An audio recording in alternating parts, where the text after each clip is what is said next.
بسم اللہ الرحمن الرحیم من بنا للہ مسجدا بنى اللہ لہ بیتا فی الجنہ، جس نے مسجد بنوائی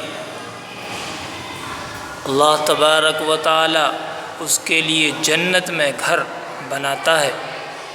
مسجد کے بنوانے کی بہت بڑی فضیلت ہے۔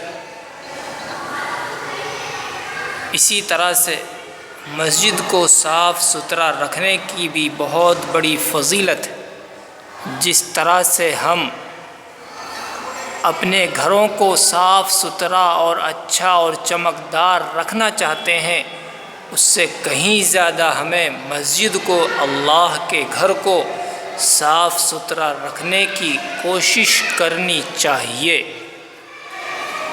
کیونکہ مسجد اللہ کا گھر ہے اور اس کے اندر اللہ تبارک و تعالیٰ کی عبادت و بندگی کی جاتی ہے۔ اس وجہ سے اس کی اہمیت بہت زیادہ بڑھ جاتی ہے۔ ہم آج کل اپنے گھروں کو صاف ستھرا رکھنے پر تو دھیان دیتے ہیں، لیکن مسجدوں کے صاف ستھرا رکھنے پر ہم کبھی توجہ نہیں دیتے۔ اس لیے ہمیں چاہیے کہ ہم مسجدوں کی صفائی پر خاص طور سے دھیان دیں، اور گھروں کی صفائی پر تو کوئی ثواب نہیں ہے، لیکن مسجد کی صفائی پر بہت بڑا ثواب ہے،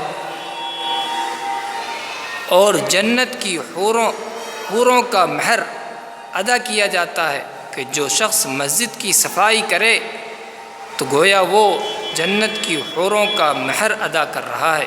اس لیے ہم سب کو چاہیے کہ اپنی اپنی مسجدوں کو صاف ستھرا رکھنے کی بھرپور کوشش کریں۔ وآخر دعوانا ان الحمد للہ رب العالمین۔